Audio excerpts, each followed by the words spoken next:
2024 has been a very interesting year for the creator economy right off the bat because not only did we see all influencers plunge deeper into TikTok and short form content, every influencer, their grandmas, every brand, every movie promotion, everything is taking place on TikTok and Reels, and everyone is focused on short form content. But is the short form content actually working? And are people actually flocking to these social media platforms and letting what their algorithms be gospel? Well, there's no denying that TikTok and Reels are currently hogging everyone's screen times and even dictating the trending memes, trending audios, trending topics, and dictating what discourse takes place in our real lives. But when you look at it, who actually won in 2024? And who are the creators who were able to sustain their popularity and their relatability throughout this year? Let's dive in. There are four general trends which anyone who's analyzing the creator economy in 2024 and chronically online will start to notice that took place in 2024, especially towards the end. Firstly, mistrust in the audiences has started setting in. Audiences and internet consumers have started to move away from what they trust when they are reading something online on Twitter or TikTok. And their general trust on short form content is starting to collapse in on itself.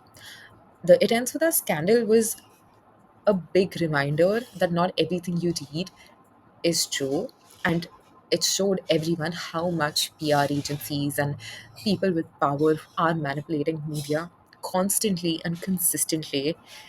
Secondly, long form content wins. No matter how popular TikTok is, the creators who stood out were those investing in long form content. In general, long form content allows people to actually invest in their own brand. They are able to do more brand building and then even holding attention for much longer. Think about it. Someone on TikTok is engaging with their audience for a few seconds at a time, unless someone is going onto their profile, scrolling on their profile. Even then, even after following, they may not be viewing that person's TikToks the entire time. But if I put on a podcast by the same creator for an hour or 40 minutes, for however long their podcast is, they have my entire attention. Even if I'm playing it in the background, my focus is on their voice and what they are saying. And holding someone's attention for longer has direct benefits to pay off in the long run. Even Colin and Samir pointed out that the US election coverage showed that podcasts are what actually won Trump the elections, because he actively did more podcasts than his, and treating your audiences as smart and engaging them correctly has payoffs to the level of who wins the presidential elections. Third, authenticity again and again. Another trend that you can see clearly is authentic voices and creators doing and engaging in media that is actually true to them makes them stand out instantly. In a day and age where every single person has a YouTube channel and is making reels in the exact same pattern, after seeing what goes viral, what font works, how long should the video be, what is a hook, people are more educated than ever on packaging, how to create content, and what should be in it. But people who manage to stand out, have fresh ideas, and be the ones making trends rather than following trends are the ones who are winning in 2025 and have already won in 2024. Creators genuinely doing what they enjoy is the best and only way that they are guaranteed success. I mean, and satisfaction. Chicken Shop Date and Royal Court are great examples of this. Lastly, community is where it's at. There are a lot of creators shifting their focus onto communities because they're realizing, one, that building a community is the best way to have their audiences engage with them, and that flowing into monetary compensation.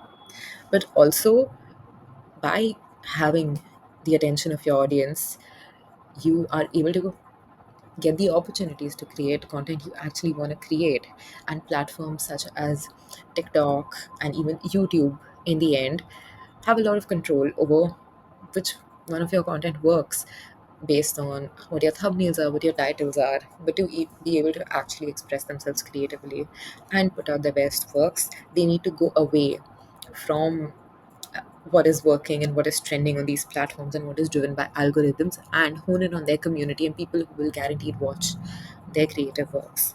The Try Guys are a good example of not only wanting to shift your community and focus on your community by building their own streaming service in a way, but also doing it successfully, keeping in mind how much the audience would be willing to pay. Zach from Try Guys, in fact, on a podcast was talking about how the videos that are performing best on their own platform performed very poorly on YouTube, showing that in the end, creators are focusing on honing their communities so they can showcase their creativity because they realize YouTube is not a platform favoring them. The best example of creators who own 2024 is Jake, with his therapist podcast, was able to convert his TikTok audience into a long form audience by having a very clear brand. And even when he has guests on, such as Ed Sheeran, he doesn't take away from his inside jokes and serving his community in the best way possible rather than blindly catering to the demands of popular guests. Nicole Raffi blew up with her Chronically Online Girl Explain series, which are some of the best videos you can see, the best explainer videos, but also very true to her own brand and fitting in very well with all her other videos. Guy with the movie camera, who mainly posts on Instagram, Reels, and TikTok, is an amazing way of one doing your own thing, but being able to extend it to movie promotions and brand collaborations, and has now become a consistent way for how movies and movie producers want to promote their films, which is in an authentic way and really, really fun to watch. Chris Olsen, as always, has been consistently killing it with his TikTok and Reels content. Although he has not moved on to long form content, the series that he does on his Reels and how authentically he communicates his personality and doing dating raps for 2024 and recording his sessions with his therapist introduce a level of authenticity which is very hard to replicate. Coming on to creators who manage to stay relevant despite the new influx of talent and everyone wanting to go viral, as well as changing guidelines across all platforms and changing algorithms, etc. Number one would have to be Emma Chamberlain, who has successfully moved on to podcast and focusing on her podcasts and own projects while also doing a lot of luxury brand deals. While this is a debated topic of how she moved on from a very relatable YouTuber to now promoting luxury brands and being dissociated from her primary audience, Emma's podcast, which is long form content, has remained a way that she is grounded and still connected with her audience.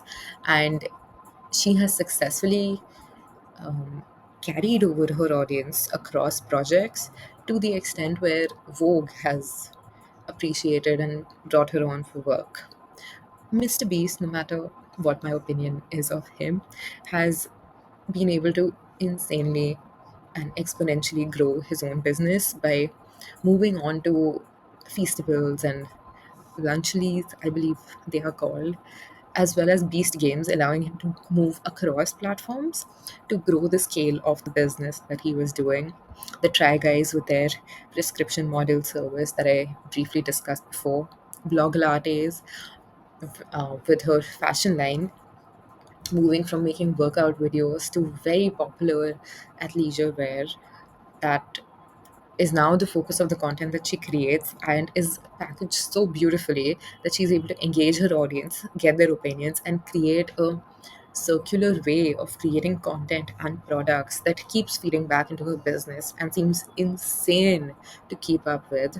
As well as when I talk about video essays, particularly something that I consume the most, Nina Lee and Jordan Teresa have such well researched videos and such insane topics where you think it's so obvious that yeah, someone was able to draw this connection, but it's not something that you can do without hours and hours of analysis, and are have been consistently putting out quality videos in a way that cannot be replicated even with the new generation of AI generated videos and people trying to make quick money off of content creation.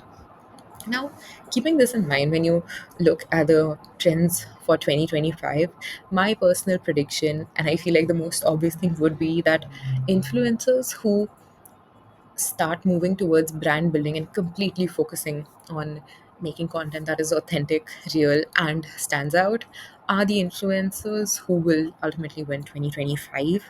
And this includes a lot of focus on passion projects.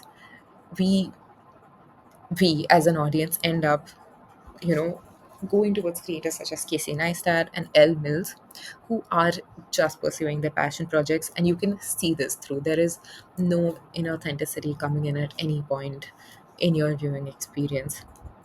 But established YouTubers who already have an audience all try to bifurcate their audience and move into other niches or other industries to widen their own buckets.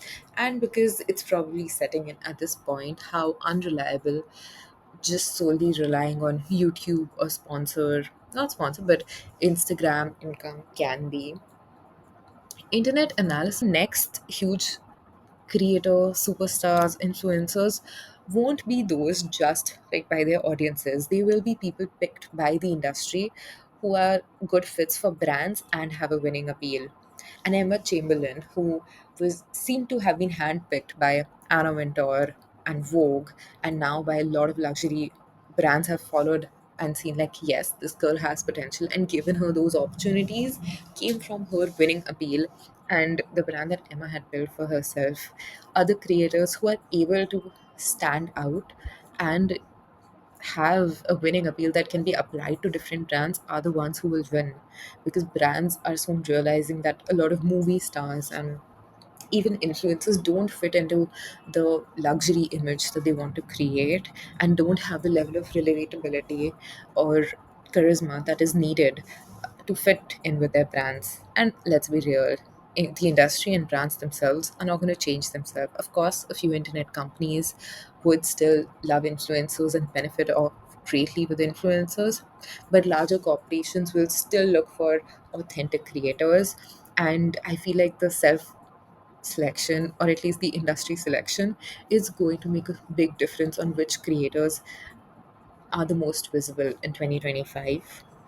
And of course, given by the trends we saw in 2024, video series, podcasts, or even interview series are going to get a reckoning in early 2025. Everyone noticed how Chicken Shop Date went viral, and creators who are investing in interview podcasts or their own interview series are able to bring on celebrity guests, are getting the promotion, and have the virality content solely even based off of their guests, even if they are not bringing anything else to the table, and people are going to chase the high that comes from this. Lastly, who knows, I could be completely wrong and we could have an entirely different landscape by the end of the year, but I feel that the high that people got from TikTok and from Twitter is going to really calm down, especially since people have started complaining about the Twitter algorithms not being as good as it was before. Maybe because from likes being hidden and private, that the guessing game has increased and people are not seeing content they wanted to see. But these platforms have had such a surge of content being posted that every third video is the same, and people are losing their ability to select the differences in moods that they get. So any influencer who's able to catch on not just onto the superfluous trends about what I eat in a day versus what's in my purse, etc., viral videos, but the larger macro trends of what kind of content should I be making in the months to come, which platform should it be on, which YouTube, let's be real, YouTube is going to win, this is going to get cut out. But who knows? We could be in an entirely different landscape by the end of 2025. And I'm hoping TikTok and Reels would have lost their charm and people would realize that these platforms are so overcrowded and have such a surge of media that they are not able to actually pick what kind of content they see, and it's been entirely dictated by an algorithm and come into their senses and take a step back, and then the creator economy self selects and you only are left with the top 1% of the best quality creators, at least while we are consuming media, rather than having to go through hundreds of creators to find someone that you actually want to put on and watch while you're eating dinner. That that's called being hopeful. So let me know what your thoughts are and see you in the next video.